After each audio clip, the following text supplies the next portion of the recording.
Hello, All everybody. right. Welcome to a special episode of In This Multiverse with just myself. My co-host is not here, unfortunately, but we have Alex and Brandon from a little-known project called Spider-Man and the Monsters of Manhattan. Ooh, this is creepy, spooky.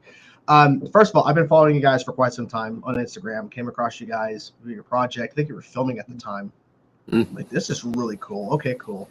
And then you reached out. I'm like, oh, I actually know this. Okay, awesome. I guess my first question is, what was the inspiration for it to be a series versus a fan film? Because a lot of fan projects are fan films, not so much a series where, I don't know, have you announced how long the episodes are? Two? Yes. Or Well, first off, thank you so much for having us Sorry. on. It's an absolute honor. Yeah. You mentioned how you've been following me for quite a while. I've been following you as well. I really enjoy all of your content. Thank you. In regards to your question, a big inspiration was honestly the comics and just the serialized fashion of how Stan Lee told his stories with the character. Growing up, I would look forward to the end of each month because I was able to be reunited with my good pal Spidey. So we wanted to take a similar technique of just the comics and pay tribute to that and tell a story that's stretched out over 5 episodes. And beyond that, of course, content is king right now. We're in an era where so much is being streamed right now. So we thought that the character of Spider-Man could fit into that model outside of the tribute for the comics, but also just work well in this medium that we're in. Mm-hmm. Yeah, there was so much we wanted to do with the world building. It would have been a little bit difficult to cram it all into just a 90-minute film. So we wanted to spread it out a little bit, give some breathing room between the episodes, and build hype as we were going forward. And also our meets pitch is Stranger Things meets Cobra Kai, obviously both series as well. So we wanted to mimic that sort of tone as we move forward with it. Mm-hmm. That's actually pretty smart because, as I've said for a while, a lot of stories I think work better in a TV format in terms of like episodic, because you're able to kind of end on a cliffhanger and then you can get to the next episode versus a film. Like, you can have black screen or like cuts, but you're still in it. Like, you can't take a break and think about what you just saw. You're like, okay, you're still going. There's no like real breathing in that. So 5 episodes. That's interesting. Was that more budget, or that's like the story? It makes sense to be 5. We're following a school week in Peter's life and building up that way. And there's a few other mechanisms in the narrative that I won't give away here. But beyond the week structure, Alex and I also come from a theater background, and 5-act structure is very common, especially for someone like Shakespeare. Yeah. Well, that makes sense. Okay. So So basically you're building the tension, building up the momentum of your plot as you go through the week. I mean, that's like, you're starting on a Monday. That's terrible. That's horrible. Horrible for the characters. Peter always gets the short end of the stick. He's got to begin his series on a Monday. That's true. He forgets his homework. It's the classic Parker luck. Poor guy. I mean, and I like the fact you're kind of focusing on the school aspect, because there are certain like comics and stories where he's already out of school, so you don't have to think about that. I think of the Spectacular Spider-Man, which I finally saw a little while ago for the first time. I love the fact that it delved into school, in his like high school level. So I like the fact that your story is kind of going with that. The teaser, I love the fact that it doesn't really give anything away. I love that. Okay, we have some cool shots of Spider-Man, the suit, everything. The tone, which felt really eerie, like kind of horror, which kind of makes sense with the title. Was that the vibe you were kind of going with? Is like, let's show some cool shots, let's make it very vague, and have a horror theme to it. Definitely, the horror thing was planned, sort of playing into the Stranger Things vibe and going with that that sort of suspense thriller type. Get the audience excited and give them a couple hints here and there. Obviously, you can see Scorpion in the teaser, and Kingpin makes an appearance as well. So you get a little idea of the villains, a little idea of what Spider-Man is going to be facing, but then tune into the series to find out more. Just give them a taste. Exactly. You don't want to give everything away. I feel like certain Right. Mm-hmm. trailers, they give away too much. Exactly. Are you? Yeah. Yeah. I just wanted to say that we wanted to just give people an idea of both story and production value. It's to just sell people on the idea of it. And what better day to do that than Spider-Man Day? Mm. That makes sense. Are you planning another trailer, like a full trailer, or? Yes. Okay. So we had wrapped principal photography at the end of 2020, and we've been in post-production since, just defining the series. And since then, we had reached out to a few more names to attach to the project. And once we've shot with them an additional photography, if all goes well, this fall, we then want to use that footage, give the audience a little bit more of story and the characters, and put out an official trailer that defines and showcases a lot of the questions people had. Mm-hmm. Okay. I mean, that's smart and interesting. Additional photography. It's like you're doing reshoots, but not really, because you're adding more to it. And usually that's a good thing, because a lot of times with fan projects, they're not able to reach a certain criteria to do their whole project. But you're like, oh, we're going to add more actually to it. Like that shows ambition, right? So did you learn anything from actually doing it? Because it's one thing to say, I want to make something, and now you actually have to go do it. And when you shot it was at a really weird time in our history. Sorry. Did you learn anything that you thought, like, if we would have known that would have probably made it easier to do? Oh, absolutely. I'd say we leveled up several times throughout the production of Spider-Man, and that's one of the reasons why we're so excited to get back into additional photography, is just to be able to follow up on all of the themes that we established in principle, and really use all of the knowledge that we have to be able to elevate us to that next level. As Brandon was saying, we've attached a few more names, which we won't give away now, but certainly fans of both Spider-Man and just the general superhero genre will recognize some of the people, and it's a privilege to get to work with them and in this state now, where we've learned from some of our early trials and tribulations with putting this together. And Brandon and I have even started a company at the beginning of this year just to be able to run the last leg of production through. So it's really been quite the journey of getting Spider-Man out, and it's very exciting to be almost at the finish line now. Certainly, yeah. I've been in the industry since I was a child, but this was the first time where I was able to run things behind the scenes. So it's my directorial debut. So there was plenty in regards to just learning more about the art form, the craft, but also on the business side of things too. And just making some progress on both fronts. And that just comes with experience, but also age as well. When we had started this production, I had just turned 18 and I am now 23. So there was quite a lot of wisdom gained throughout these years. And like you had mentioned, shooting it during COVID times, there was even extra precaution that was needed to be taken. Thankfully, no one had gotten sick during the production, and we're very proud of that. We had shot for about 40 days. So it was quite a chunk of time, stretched out over several months. But there was just so much to be learned.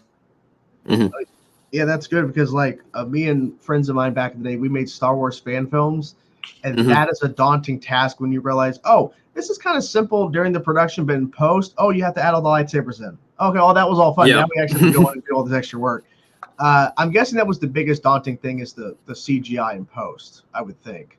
Or was more of your stuff practical on set? The CGI and post-production in general was definitely up there in terms of just new challenges and things that exactly as you were saying, like, hey, we did it. Oh wait, well, better go talk to this VFX artist. Oh no, hold on, we gotta go talk to the CG. Oh no, then we have to go to the color guy before we go to the CG because then it won't come out. Oh no, but then we need the money. So just all of these sort of lots of managing to do in post production. Brandon and I were obviously familiar with sets just from our acting careers, but the post production stuff and going into it this deeply was definitely a new challenge for us, and one that we are still doing quite well with, but grappling with as we go into just this final leg. And once we finish up with additional photography and go into post production for episode 1, we'll be hoping to release that by the end of this year. So it is moving along. Obviously, we did some post production, VFX, CG, all of the good things for the teaser, and we've already dipped our toes in that water. So it's just keeping those connections and moving forward with them, and sort of bringing them into the project as we grow bigger and better. Yeah, definitely finding the rhythm with all of these artists was certainly a process. But honestly, I really love this team, and they of course put out quality work, as you can see in the teaser. Really, the most challenging part was just finding people that were willing to work on a fan project, because so much of it is just a labor of love.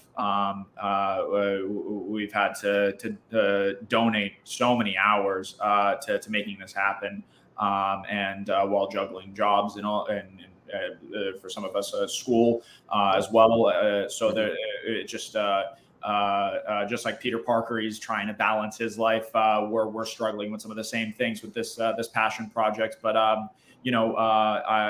can certainly say that it's worth it, especially with the quality of the product that we put out, and the fact that it's leading to more opportunities now. That's interesting, because like I would think doing something like this in terms of like the scale you guys are like attempting with 5 episodes, and the trailer makes it okay. There's a lot of like budget, it seems, and then there's a lot of passion. That's the main thing, is the passion, and the fact that it seems like it's an original story, which a lot of fan projects, we're gonna like adapt a certain storyline everyone kind of knows. I like the fact that it seems unique. It seems like we're going to take familiarities of things you might recognize, but we're going to tell our own story. That's kind of what I wanted when I wrote our Star Wars fan films. Like, I want an actual original story. I don't want to just do a bunch of fights in the woods. Like that's just boring in my opinion. I like the fact you guys are doing something different. And I gotta say that Scorpion design, like I love that I love that he's a monster. He's not Scorpion, like he's not a guy in a Scorpion suit. He's like, okay, so was that always planned? Like, we're gonna have him look like a monster. There was a lot of thematic relevance in that design choice. Peter confronting his own inner demons while facing very much a demon in his own right. But yes, Scorpion is a monster in this iteration because it just made sense within our story. We wanted to do something fresh and new. We had a lot of similar responses to a lot of fan films that we saw, that they're adapting this piece or just remaking this piece. We wanted to make Spider-Man feel familiar, and the character that we all know and love, and just throw him into new scenarios that we haven't seen before. Especially it being a fan film, you want to experiment, you want to fill a void in the marketplace, do things that the studios wouldn't do. Yeah, and on top of that, we really wanted a physical antagonist that could match our we're using the Kingpin as one of Spider-Man's main antagonists for the series, and any of my fellow fans of the 90 series will know that the Kingpin is a larger-than-life character, 350 pounds of pure muscle, and a side persona to match it that's very imposing. So we really wanted, while Fisk is sort of partly the mental antagonist to Spider-Man and clashes philosophically with him, we wanted someone who could back up that philosophy with all of the brawn in the world, and making Scorpion this imposing sort of monster-like figure with all of the bells and whistles we thought really helped to add to just the overall aesthetic. I love that you referenced the 90s Spider-Man because that is, to me, the definitive series. And speaking of that, what was some of your, besides the comics, was there any like iteration of Spider-Man animated or live action that was like inspired, like in terms of like we want our Peter to be like this, or kind of pull like some of the, because I like the fact that all the Peter Parkers pretty much are different. There are some similarities, but they all have a different like voice. They all feel different. What were some of the ones that were like, we want our Peter to be like this one? Yeah, the Spectacular series that you had mentioned before was a big inspiration for us. There's even plenty of story points that were influenced by that show. They had just done so many things right. And it tells the story of a teenage Peter Parker. While I'm a big fan of the 90s series, that's a bit of an older Peter Parker, so some of those challenges didn't fit in our design. Yeah, we really wanted Peter to have, I would say, lots of personal struggles on just the Peter Parker end, as well as the Spider-Man end would be for, obviously, he's fighting all these villains. He's this quippy, a bit larger than life, I'll use the phrase again, character who's making fun of his bad guys as he's cartwheeling around the room. But Peter Parker, in a lot of adaptations, is obviously more meek. He's bullied at school, and it's really that dichotomy that we wanted to bring out in our Spider-Man series that showed both aspects and showed how they learn to get along together and be in this one person. And we thought that that's one of the reasons why we wanted to go into the high school, is because you can see that so clearly with Peter around kids his own age, rather than these older villains. Most of his villains are older, sort of just facing off against this masked man that he uses to suppress his fear and his feelings and be his best self. It's basically like the duality of he's young, he's still trying to figure this out, and now he has to find, how do I balance, first of all, like as we mentioned about working, balancing the shooting of this thing and what you're doing school wise. How does Peter balance being Peter Parker, and how does he also balance being a hero that New York City needs? And now the Kingpin is there. Scorpion, I'm guessing other people are going to show up. So, like, he's got a lot to handle. And the fact is, too, you show off Black Widow and S.H.I.E.L.D. are in this. Yes. I don't know what they're doing here, but I'm like, this is intriguing. Okay. Is that a tease to, like, the larger world that this Spider-Man is inhabiting the world with the Avengers, or potentially those other heroes are in your world? Yeah, certainly. Peter, from his inception in the Stan Lee run, was always comparing himself to other heroes in the larger world. In his first Amazing Spider-Man issue, he literally breaks into the Baxter Building looking for a job. So the fact that he can just step outside and try to talk to the Fantastic Four is something that excited us. We wanted to explore a different side of the Marvel Universe that we're not seeing right now in the current Marvel cinematic landscape. So one of which is just the idea that all of these characters, because there's so many rights issues, right? Yeah. So many characters that we know and love already exist within this. The X-Men, the Fantastic Four, just seeing this larger Marvel canon that feels very much like the comics, and now bringing that to our series. And in regards to what you're saying with S.H.I.E.L.D., going back to our meets pitch, in Stranger Things, there is a shadow organization that is always up to no good, right? Always. So we wanted to reflect that in our series, where yes, we get all of these cool bells and whistles to the larger, Marvel universe and all of these references and the things that we enjoy as Marvel fans. But at the end of the day, we really just wanted to focus on telling a good quality product and telling a really good Peter Parker / Spider-Man story, and leave the door open for a larger universe, but we're not necessarily exploring it in full right now. We hope to in the future if the opportunity comes, but right now we just want to tell we just want to tell the first season. Okay. And I like the fact that you're like, there's a whole world of opportunity out there. Yeah. If I was looking for Wolverine, I got you covered. I can play Sasquatch wherever you want. Alpha Flight will do this right now. So you're the future. So you're thinking ahead. That's smart, obviously. Is it to where you have an idea, or there's many possibilities? It all just depends on how the audience responds and what they respond to specifically that may influence your direction if you were to continue. Yeah, I think it's a little bit of both.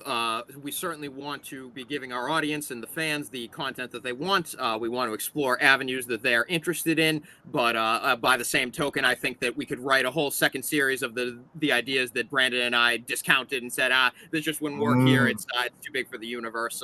Just because we want our universe to feel lived in. So like Brandon was saying, we've introduced S.H.I.E.L.D., we've introduced Kingpin, we have several different entities who are pursuing their own goals, and if this were to continue, we could delve more into any one of those entities and see what they're doing on the sidelines and see what other goals and motivations they might have. But right now, we're just trying to keep it focused on Peter Parker. Tell a good old-fashioned Spider-Man story that you can sit down with your kids and enjoy, and just take it from there. See how people respond, see what excites people, and then hopefully be given the support to be able to continue it after. Okay, I like that, because instead of like, okay, let's just throw in a bunch of stuff, like you're Right. trying to like, okay, let's be smart about this, because it's like if we throw everything in, then we're kind of losing the focus of Peter. And I think that's pretty smart, because yes, would it be awesome for fans like myself to see, hey, there's Peter Parker, oh my God, there's the X-Men, oh my God, there's the Avengers.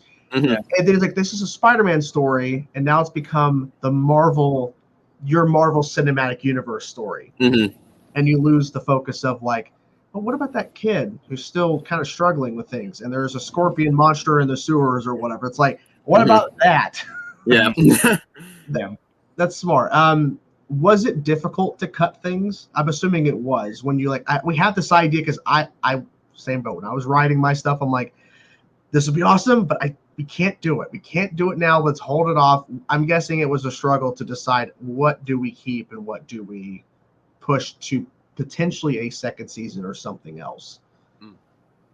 Certainly difficult to cut some of our favorite characters and things like that.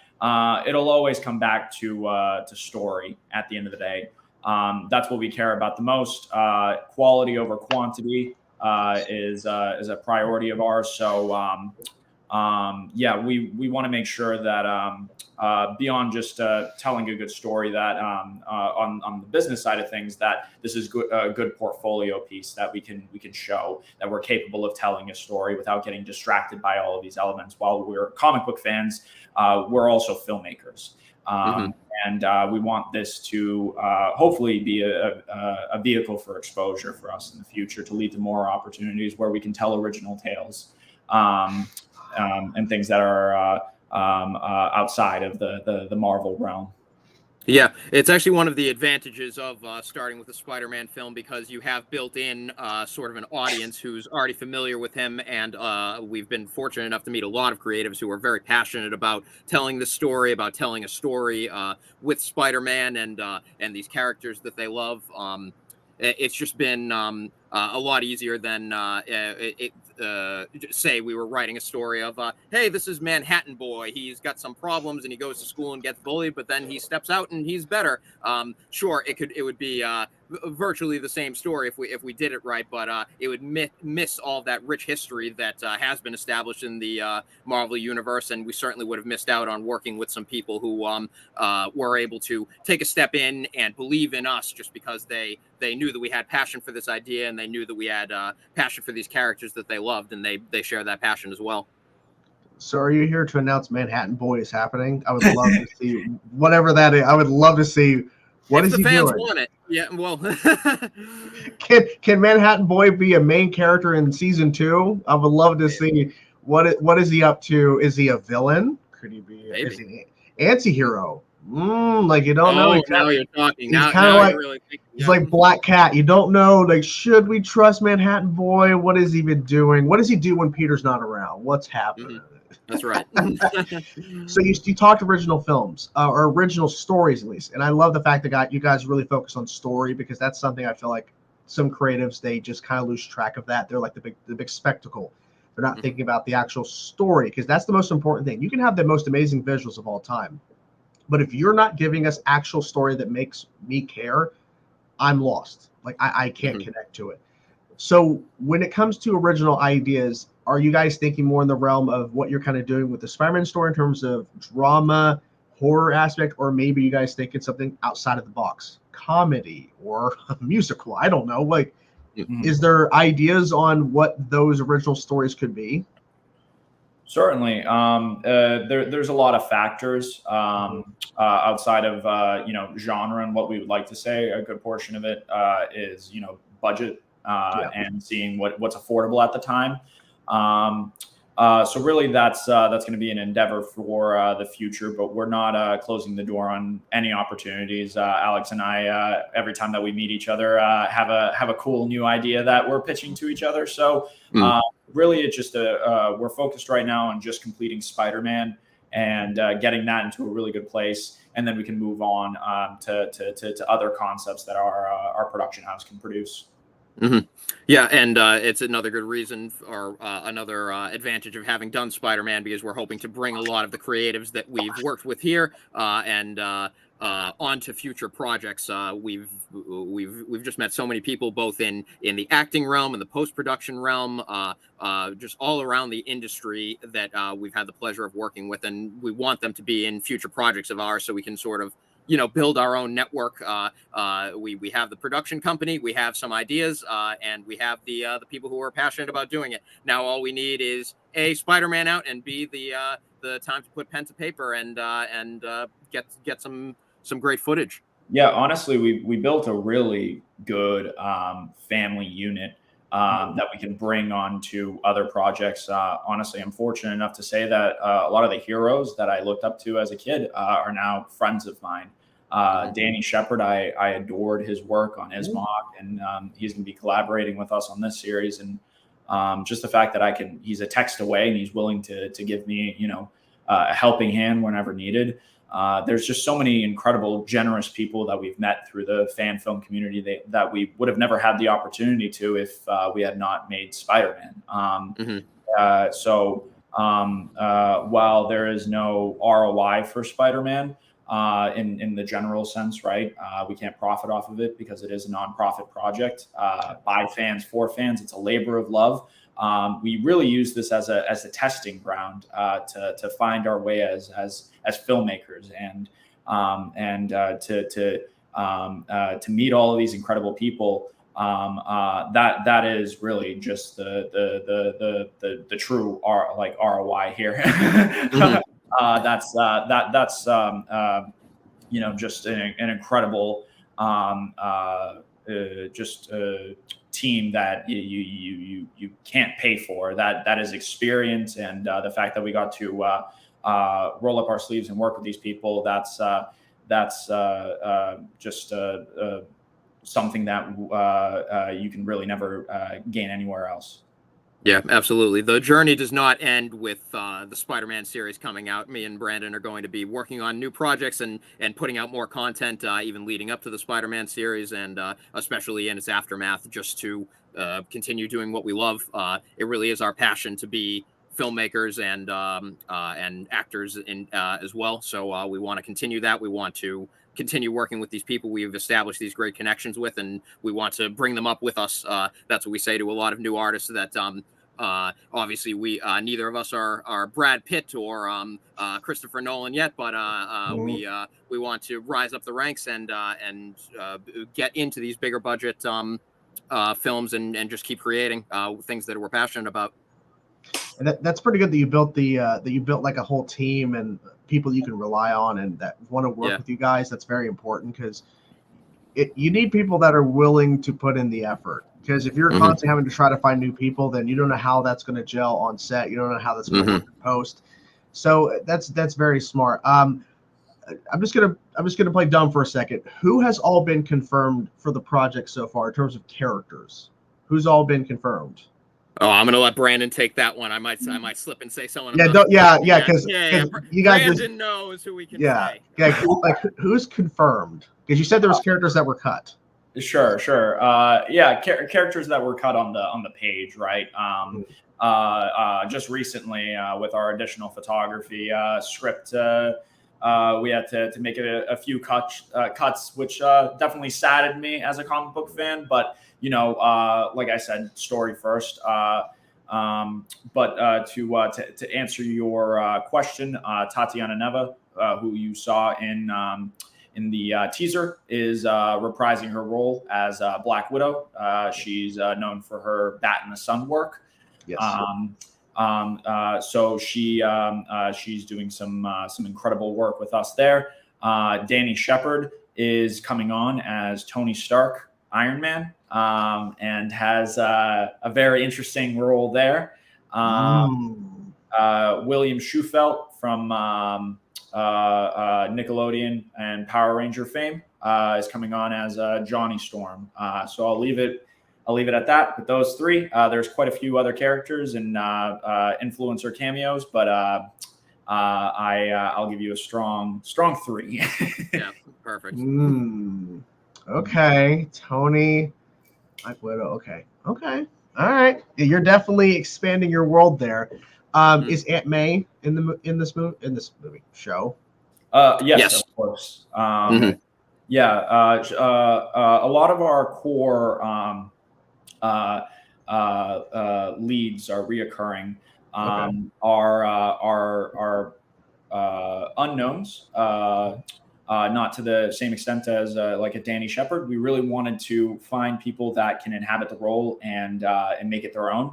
I don't want you to ever watch anything and say, "Oh, I can only think of this, influencer in this specific way." I don't want it to muddle the experience in any sort of way. So a lot of our foundational characters are people that are local, that are working actors that may not have the same following as some of these other people. But just like Peter Parker, these underdogs are punching upward, and I feel like through Spider-Man, they'll be establishing a really good fan base for themselves that they can bring onto future endeavors. Okay, I like the fact that you're going for people that are lesser well known and help them to elevate them and give them this opportunity, because a lot of times you go for the bigger name. Like that's what some people do. They go for the bigger name and they don't try to find people that could really probably do a good job. And just because they're lesser known doesn't mean that they're lesser valued. Like they're all quality actors that exactly I've known throughout the years, and they're honestly really good friends of mine, and that's why I trusted them with iconic characters. Mary Beth Paul is known for a lot of her commercial work and some of her film work, and she plays our Aunt May, and she's just spectacular. There are some really moving scenes that we got to work on together, and I don't want to give too much away, but Peter at the beginning of the story is in a very broken place and really does need the support of his mother figure. And as an actor, that always excites me, getting to play a meaty role. Yeah. I mean, you are playing the lead, like you are the focal point. Like that is that overwhelming at times when you're shooting? Like Oh boy. Okay. Because usually with leads, like they're just the lead and that's it. But you have so much more invested in this than a normal lead in a film or a series. So was that more daunting to you? Like, okay, it's all relying basically on my shoulders. Like I'm the one helping shepherding this thing through in terms of if my Peter doesn't come across to the audience as we're supporting this guy, we're behind him. Yeah. Like, is that scary? I mean, I was kind of the lead of my movies and I felt that all the time. It was definitely daunting. The acting side of things is the fun part for me. That's my primary passion. When we had started the project, we had far less connections than we have now. So we had to wear a lot of hats. But to be honest with you, yes, I have a vision, but I would be nothing without my team. And having people come on like Alex and like our DP Mike and just some incredible people that are attached to the project. Really, I would just be a boy with a vision and nothing more. My team is really what made my vision become a reality. And that's the best part about it is that you have a team dynamic. Because for the time we made those films, it was me and my partner at the time doing all this stuff. And if I didn't have him at that time making that stuff, we wouldn't. I came to him with an idea, and he's like, "Okay, cool." And he wasn't gonna direct or nothing. And then it turned into what we did. We did a number of projects, and it was crazy. We did a Gordon fan film before Batman. He's little Bruce Wayne. Don't even see him. I can't imagine the daunting task of we're going to make a Spider-Man show like that. My brain just wouldn't comprehend that. I mean, that's a daunting task, and you guys seem like you nailed it. What is something you hope the fans take away from when they finish it? What's something you hope they take away after watching it? That's a big question, I know. I'm saving the big ones for last. Sure. I'll give you one from a filmmaking perspective, just the production side of things. Really, that you can do anything that you put your mind to. When I had started this, I was just a kid with a dream, and then I had gained all of this experience, and we really graduated from student film to like a true independent film with some of the names that we have attached and some of the crew that are working on this. Some of them are extremely experienced and don't need this project for to get ahead in their career. So we got to work. We had the honor of working with some incredible talent. So if you believe and you put in the time and you stick with it, then really anything is possible. And that's the biggest thing. Spider-Man has always been that reassuring hand on my shoulder. Even when I'm on set and we're having bad days, Spider-Man made me want to be an actor, maybe want to be a filmmaker, and just want to and maybe become a better person as well. Made me want to become a better person. So just that drive and that initiative. If you have an idea for whether it's a project or a life goal, whatever it may be, to stick with it and make it happen for yourself. Yeah, absolutely. I want to second that. Any aspiring filmmakers out there, you absolutely can do this. Get your ideas on the page, find some people who are passionate, and go out there and start making things happen. And also, just from a fandom point of view, I think that I want anyone who sees any of the episodes or all of the episodes of our series to really be excited for Spider-Man content in general. I know that Brandon and I would go back and forth reading different comics just in order to sort of inspire ourselves along the way as we're writing. One of my personal favorites was Doc Ock Year One. Just the writing in that was so impeccable. And as soon as I finished reading that, I went on YouTube and started looking up all sorts of other Spider-Man content. Wanted to read other comics as well. And I hope that our project can inspire the same sort of excitement in anyone who sees it, that they're like, wow, that was great. I love Spider-Man. Remind them of their love of Spider-Man and make them want to go out and consume more. Because he really is just a totally inspirational hero. He's someone that that both of us, and I believe even you as well, grew up on. You said with the '90s series, so just to be able to reclaim some of that childhood amazement and just want more of that content in your life is something that we really aspire to in creating the series. Awesome. One final question, and I don't know how long you guys have, so I don't want to keep you forever. Sure, One final sure. question is, besides Spider-Man, who is your favorite Marvel hero? I know that's a big question. Besides Spider-Man, because you guys clearly have a love for the character. I'm curious to know what's that, because not saying like, oh, you would make a series out of this character, but who's someone that you really connected with, whether it's growing up or more recently, like, I love this character. I think it would be Daredevil for me. Matt Murdock,